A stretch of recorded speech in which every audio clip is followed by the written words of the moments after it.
So can I ask you, what religion are you following? Good question. We practice the religion of the soul. In the scriptures, it's described as the Jaiva Dharma, or the natural function, the natural purpose of the soul to act according to our true nature. That is what we practice. People all over the world are interested in participating in spiritual culture or spirituality. Spirituality means that which is related to the spirit, that which is of the spirit. And we can say in context, the spirit means the soul, who we are, to act as we truly are, to realize our natural true potential. That is spirituality. That is the best possible course of any person. And in Bhagavad Gita, the teachings of Lord Sri Krishna, he concludes all of his teachings and the gradual progression of his enlightening discourse to Arjuna by saying, Sarva dharman parityaja, mamekam sharanam braja, aham tvam sarva papebhyo, moksha yashyami ma sucha. He says, abandon all forms of religion and surrender to me. And many people, they hear a statement like this, they think, what does that mean? What does he mean by that? And he means that don't identify with anything of this illusory world. Don't identify with your body, with your mind, with your cultural identity, with the society you live in, with the social role that you play, with your economic standing, with your race, with your gender. Don't identify with any of these things. Don't consider the duties or expectations produced by those to be in your best interest or what is best for you to invest your time and energy in. Rather, wholly abandon all illusory things, all things of this world, and directly embrace your relationship with the Lord. Directly come as a soul and surrender to the Lord and have a loving relationship with your Lord. That is the natural function of every soul. That is the greatest potential of all souls. And all religions, to a greater or lesser extent, with greater degree of detail and clarity, are advocating this idea.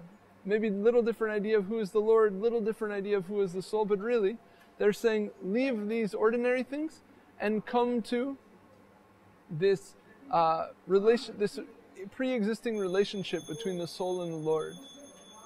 And Sriman Mahaprabhu, he had a very famous statement. There's every year in India a great festival called the Rath Yatra, where millions of people gather in the street and dance and sing and have a procession of chariots. And there in the middle of this procession of millions of people, Mahaprabhu would dance in ecstasy, chanting the names of the Lord, surrounded by associates, and they would, beautiful rhythm and beats and call and response and all these things. And in the middle of this ecstatic, tremendous festival, one year, the Lord became overwhelmed with spiritual joy. And before Lord Jagannath, the deity on the chariot, he expressed his heartfelt joy. He said, Kintu prodyan nikila paramananda purnamritabdir gopi partu parakamalayor dasa dasanudasa. Sriman Mahaprabhu expressed this conception of self with the greatest joy. He said, I am not a laborer, I am not an educator, I am not an administrator, I am not a beggar, I am not a student, I am not a teacher, I am not a renunciate, I am not a householder, I am not a retiree. I don't identify with any role within this world. But kintu prodyan nikila paramananda purnamritabder. But I consider myself to be the servant of the lotus feet of the Supreme Lord, who's akin to an ever-expanding, over-flooded ocean of ecstasy. I am the servant of that infinitely beautiful, infinitely attractive Lord. And to have that connection, that loving relationship in my life, that is the supreme fulfillment of my life, and that I consider my wholesale identity. So for any soul to identify with this natural relationship between the soul and the Lord, that is their natural religion. And in Bhagavad Gita, Krishna gives assurance. He says, Aham tvam sarva papebhyo mokshayashyami ma shucha. And any difficulty that you come across in the course of abandoning everything else to wholly dedicate yourself to me, to wholly dedicating yourself to the Lord, any difficulty that comes, I'll fix that. I'll arrange for that. I'll make sure everything is harmonized. You have nothing to fear, no reason to hesitate. All you need to do is dive into this ocean of nectar, and I will arrange everything for you.